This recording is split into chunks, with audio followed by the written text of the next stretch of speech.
आज वो दुनिया की सुपर ताकत बनने के ख्वाब देख रहा है और हम दिवालियापन से बचने के लिए भीख मांग रहे हैं। इंडिया में भी हमने कभी नहीं सुना कि वहां के एस्टेब्लिशमेंट के खिलाफ फौज को बुरा कहेंगे तो फिर वो कहेंगे। ये हमारे यहाँ सबसे ज्यादा है, ये थर्ड वर्ल्ड कंट्रीज में होता है। आज तक पाकिस्तान ने आईएमएफ से आखिर पैसा लिया कितना है? सोचने वाली बात है। कितने अरब डॉलर ये लोग गटक गए हैं। गटक गए, डकार तक नहीं आई वापस। इतना पैसा पाकिस्तान के अंदर आ चुका है कि आज की तारीख में पाकिस्तान को दुबई होना था। पाकिस्तान दुबई जैसा दिखना था। अब वो पाकिस्तान की तरह दिखता है तो ये सोचना पड़ेगा कि पैसा जाता कहां है आखिर। तो भीख के पैसे। पाकिस्तान 14 अगस्त 1947 को बना। पाकिस्तान आजाद नहीं हुआ था उस दिन, पाकिस्तान उस दिन बना था। ठीक है, भारत 15 अगस्त को आजाद हुआ था।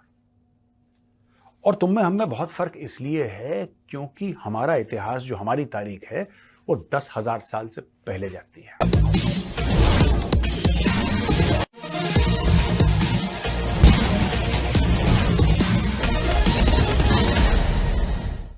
आज वो दुनिया की सुपर ताकत बनने के ख्वाब देख रहा है और हम दिवालियापन से बचने के लिए भीख मांग रहे हैं। हिंदुस्तान और हम एक ही दिन में आजाद हुए।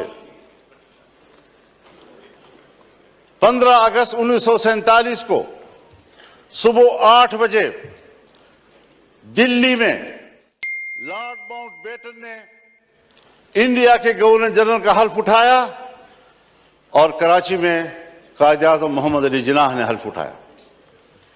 एक ही दिन हम आजाद हुए। आज वो दुनिया की सुपर ताकत बनने के ख्वाब देख रहा है और हम दिवालियापन से बचने के लिए भीख मांग रहे हैं कि डिफॉल्ट न हो जाए हम लोग। ये किसके हाथों, कौन जिम्मेदार है उसका? घूमते फिरते फिर आएगी बात, सियासतदान जिम्मेदार। पाकिस्तान को आईएमएफ ने दे दिया है 1.1 बिलियन डॉलर का लोन। 1.1 अरब डॉलर का पाकिस्तान को लोन मिल गया। दोस्तों, इसको सुन के पाकिस्तान में खुशी की लहर दौड़ उठी है। लोग एक दूसरे को मुबारकबाद दे रहे हैं, मिठाइयां खिला रहे हैं। ऐसा क्यों हो रहा है? इससे होगा क्या पाकिस्तान का? और पाकिस्तान को जो पहले 23 बार मिल रखा है पैसा, इसको मिला के 23rd बार ये पैसा मिलेगा पाकिस्तान को, जो 1.1 बिलियन मिलेगा। आज तक पाकिस्तान ने आईएमएफ से आखिर पैसा लिया कितना है? सोचने वाली बात है। कितने अरब डॉलर ये लोग गटक गए हैं। गटक गए, डकार तक नहीं आई वापस। इतना पैसा पाकिस्तान के अंदर आ चुका है कि आज की तारीख में पाकिस्तान को दुबई होना था। पाकिस्तान दुबई जैसा दिखना था। अब वो पाकिस्तान की तरह दिखता है तो ये सोचना पड़ेगा कि पैसा जाता कहां है आखिर। तो भीख के पैसे हैं। इंडिया में भी हमने कभी नहीं सुना कि वहां के एस्टेब्लिशमेंट के खिलाफ फौज को बुरा कहेंगे तो फिर वो कहेंगे। ये हमारे यहाँ सबसे ज्यादा है, ये थर्ड वर्ल्ड कंट्रीज में होता है। वहां पे इस तरह के ममालिक है जहाँ पे, उधर भी था, हमने मिस्र में भी देखा था जब वहां पे आए थे। मेरा ये सवाल ये है कि कोई एस्टेब्लिशमेंट का थिंक टैंक इस पे भी गौर करता है? हालांकि इसके लिए अब दो चीजें हैं। एस्टेब्लिशमेंट का मतलब उनकी रीडिंग होगी। अक्सर हम सुनते हैं उनके पुराने जो उनके रिटायर्ड उनके लोग हैं जो टीवी पे आते थे, डिफेंस एनालिस्ट, अगर देखें और उनको समझने की कोशिश करें कि वह मतलब एस्टेब्लिशमेंट क्या सोचती है, कि क्यों वो खुद को अनपॉपुलर करा, उनका ये ख्याल है या रीडिंग है कि शायद सियासतदान इस काबिल नहीं है मुल्क चला सके, मुल्क खतरे में है, इसकी नेशनल सिक्योरिटी, इसकी मतलब इसका कायम रहना, इसको प्रॉस्पर करना, इसको चलाना, दुनिया भर में तल्लुकात रखना, इन्वेस्टमेंट लेके आना, चाइना, सऊदीज, अमेरिकन या बाकी ममालिक जो हैं, अगर उनसे हमने क्या डीलिंग करनी है, इंडिया से कैसे करनी है। We are competent to do that. Pakistani politician पे ट्रस्ट नहीं करते। Benazir Bhutto was always security risk, हमेशा से रही सिक्योरिटी रिस्क है, आखिरी दम तक कहते थे। नवाज शरीफ साहब उसी लिस्ट में डाल दिया गया था कि आप सिक्योरिटी रिस्क में कहा, इंडिया से बात करना चाहते हैं। इमरान खान साहब के साथ जो कुछ हो रहा है वो आपके सामने हो रहा है। ये तो भीख के पैसे हैं जिसकी वजह से तुम्हारी मार्केट में उछाल आ रहा है। उसी में तुम अल्हम्दुलिल्लाह, सुभान अल्लाह, बिस्मिल्लाह करते रहते हो। अब मैं एक और बात पूछना चाहता हूं भाई पाकिस्तानियों से। अब इन भाई लोगों ने बोला है कि यह काफी नहीं है, हमें 6 से लेकर 8 अरब डॉलर मई में चाहिए। मतलब इसका प्रोसेस मई में शुरू हो जाएगा और जुलाई तक आप हमें पैसे दे देना। यानी कि अभी निवाला इनके मुंह में गया नहीं है। प्लेट में रोटी आने की बात हुई है, रोटी किचन से चल चुकी है। रोटी किचन से चल चुकी है, ये अपनी आंखों से ऐसे देख रहे हैं रोटी आ रही आ रही आ रही आ रही है। रोटी के प्लेट में गिरने से पहले इन लोगों ने पहले बोल दिया कि 5 रोटी और ले आओ। ये खाई नहीं अभी तक, ऑलरेडी 5 रोटी और का इन्होंने ऑर्डर दे दिया है। मुझे ऐसा लगता है दोस्तों, क्योंकि दोनों भारत में भी और पाकिस्तान में भी क्रिकेट के बड़े दीवाने हैं, तो क्रिकेटिंग टर्मिनोलॉजी में एक बात समझाता हूं आपको। मुझे ऐसा लगता है कि पाकिस्तान अगर ऐसे ही चलता रहा तो अगले 15 साल के अंदर पाकिस्तान सेंचुरी मार देगा। सिर्फ आईएमएफ से, और किसी से नहीं, सिर्फ आईएमएफ से पाकिस्तान सेंचुरी मार लेगा 15 साल में। ये 5-6 लोन इसको एक साल में लेने हैं, हर दूसरे महीने कुछ लेना है, ये सेंचुरी मार देगा पाकिस्तान अगले 15 साल में। 20 साल ले लो, अगर धीरे धीरे टुक टुक करके भी खेला, छक्के नहीं मारे, टुक टुक करके खेला, ये 20 साल में सेंचुरी मार देगा पाकिस्तान, जिस रास्ते ही निकल चुका है दोस्तों। पाकिस्तान 14 अगस्त 1947 को बना। पाकिस्तान आजाद नहीं हुआ था उस दिन, पाकिस्तान उस दिन बना था, ठीक है। भारत 15 अगस्त को आजाद हुआ था। और तुम में हम में बहुत फर्क इसलिए है क्योंकि हमारा इतिहास, जो हमारी तारीख है, वो 10,000 साल से पहले जाती है। तुम्हारी तारीख तो अभी कल के बच्चे हो यार, तुम कल के बच्चे हो, नैपी पहन के घूम रहे हो हमारे सामने, लंबी लंबी छोड़ रहे हो। खैर देखिए, तो मौलाना डीजल साहब ये कहते हैं, मौलाना फजलुर रहमान साहब, कि डीजल ये कह रहा कि भारत सुपर पावर की ओर। यार भारत हर समय सुपर पावर की ओर नहीं जा रहा था।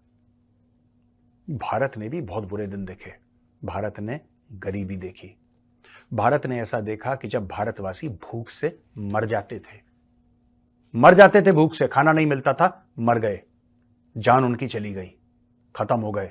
फैमिन देखा हमने, बाढ़ आता था तो लोग ऐसे बाढ़ में, एक शॉट में बाढ़ आई, निपट गए, सूखा पड़ा, खत्म। फार्मर सोसाइटी, इसके ऊपर काम करना पड़ता है। और जो पाकिस्तानी खुशी मनाते हैं ना, सेलिब्रेट करते हैं कि एक जमाने में हमारी इकोनॉमी भारत से बहुत अच्छी थी, वो तो भारत बाद में आगे निकल गया, लेकिन एक जमाना ऐसा था जब हमारा रुपया भारत से। वो कैसे हुआ तुम्हारा रुपया भारत से अच्छा यार? कैसे हुआ तुम्हारा रुपया भारत से अच्छा? बताओ प्लीज टेल मी, कैसे हुआ? वो ऐसे हुआ क्योंकि अमेरिकन तुम्हें भीख देते थे यार। तुमने अपनी मेहनत से थोड़ा ना तुम भारत से आगे निकले कभी। सो वो सियासतदान पे ट्रस्ट नहीं करते। वो ये समझते हैं अगर हम इस मुल्क को सियासतदानों पे छोड़ दें तो खुदा ना खासा मुल्क को कुछ हो जाएगा। So they think we are super patriotic people, हम इस मुल्क को चलाएंगे, हमने उन्होंने ओनरशिप ली हुई है। वो समझते हैं सियासतदानों ने नहीं ली, बिकॉज वो ये उनकी, अब ये मेरी अपनी एक असेसमेंट रीडिंग है, ये मैं अपने आप से मैं रीड करने की कोशिश कर रहा हूँ। लेकिन एक उसमें वो समझते हैं कि सियासतदान है जितने भी हैं ये करप्ट हैं, इनके बिजनेसेस हैं, इनके बच्चे औलाद हैं, ये जमहूरियत पे बिलीव नहीं रखते। ये जमहूरी तरीका इनके लिए ये है कि अपने ये इन्होंने बिजनेस अपने बनाए हुए। पाकिस्तान के ये जो आपके ये हैं पॉलिटिशियन, इनके जितने बिजनेसेस हैं, पहले भी बात की है, किसी एक का बता दें घाटे में चल रहा हो। दुनिया भर में इनकी जायदादें फैली हुई हैं, मनी लॉन्ड्रिंग में इन पे केसेस हैं, माल मताया, डीलिंग व्हीलिंग। फिर पावर जब आती है तो सारे रिश्तेदार इकट्ठे हो जाते हैं, बाप बेटा भाई मामा चाचा समधी आपस में खानदान में। सो वो कहते हैं ये जमहूरियत का ढोंग है, ये जमहूरी लोग होते तो हमें जरूरत ही ना होती। ये अपने करेक्टर इंटेग्रिटी से खड़े होते, जैसे तैयब अर्दगान ने शुरू अगर तुर्की से किया था, वहां से अपने आप को मनवाया, फिर फौज को पीछे लेकर जाए। सो फौज इनको समझती है they are not competent people. वो आपको नलायक लोग होते हैं जो आपके आगे सबमिट करते हैं, जो आपकी बात मानते हैं, जो खड़े नहीं होते आपके सामने। उन्हीं को आप वजीर आजम बनाते हैं, उन्हीं को सेनेटर बनाते हैं, उन्हीं को वजीर बनाते हैं, उन्हीं के जरिए मुल्क चलाते हैं। लिहाजा अगर आज सियासतदान आपका आपके बकौल या बहुत सारा मतलब एविडेंसेस भी है, करप्ट है, नाअहल है, आपके इनकम्पिटेंट है, तो लाने वाले तो आप हैं। सो दीज आर 3 किस्म की ये हैं। ये मैं आपको सिनेरियो आपके एक फिल्म में बड़े खुश वेंटेज पॉइंट है, तो मैंने वही वाला काम किया कि 3-4 आपको एंगल्स बताएं, 2-4 और भी निकल सकते हैं। लेकिन इसमें एक एंगल ये आप खुद बस तमाम चीजें गिनवा रहे हैं जो रीजंस हैं कि बाय एस्टैब्लिशमेंट थिंग्स के जो पॉलिटिशियंस है वो कॉम्पिटेंट इनफ नहीं है कि वो मुल्क को चला सकें। कॉम्पिटेंट भी नहीं है, करप्ट भी हैं, उनका ये उनका मानना है। बट इसमें एक सवाल ये है कि क्या पॉलिटिशियंस ये रीजन खुद नहीं ये सोचते कि क्या वजह है कि वही हर दफा मदद मांगते हैं, वही हर दफा हैंडीकैप्ड होते हैं। हमने डिफरेंट अलायंसेस देखे हैं पॉलिटिशियंस के अगेंस्ट अनदर पॉलिटिशियन या अनदर पॉलिटिकल पार्टी। कभी ऐसा कोई अलायंस नहीं देखा जिसमें वो कहें कि हम डेमोक्रेटिक सिस्टम को या अपने आप को स्ट्रांग करने के लिए कोई अलायंस क्रिएट करें? तो ये हाई टाइम पॉलिटिशियंस के लिए नहीं है कि वो ऐसा सोचें? बड़ा अच्छा एक चांस है इनके पास, लेकिन वही वाली बात कि इनके आपस में कुर्सी एक है और बंदे 3 हैं। मैं तो पहले भी कह चुका हूँ 3 वजीर आजम बना दें, कोई मतलब इस मुल्क को मसलों से निकालना, हर एक को कुर्सी चाहिए ना, मतलब कुर्सी की लड़ाई हो रही है। आपका क्या ख्याल है कि हाई बिलीफ्स के लिए लड़ रहे हैं, हमेशा लोगों को जो धोखा दिया जाता है, हमेशा इससे जो बंदा दूसरे पे हुक्मरानी की ख्वाहिश रखता है लोगों पे, हमेशा वो 2-3 चीजें इस्तेमाल करेगा थ्रू आउट हिस्ट्री। वो पेट्रियटिज्म को जाएगा कि हमने पाकिस्तान को बहुत बड़ा अजीम बनाना है, बहुत बड़ी पावर बनाना है, वो इकोनॉमिक पावर हो, सुपर पावर हो, और दूसरा मजहब का, ये दुनिया भर में होता रहा है, 2-3 बड़े मतलब हिस्ट्री में ये कुछ रहा है। सो उनकी अगर वो समझते हम एक दूसरे के साथ मिल गए तो हमारा मतलब ये कुर्सी एक है, फिर मैं कह रहा हूं अब टाइम था कि खान साहब जो हैं पहले, अब लेट हो चुके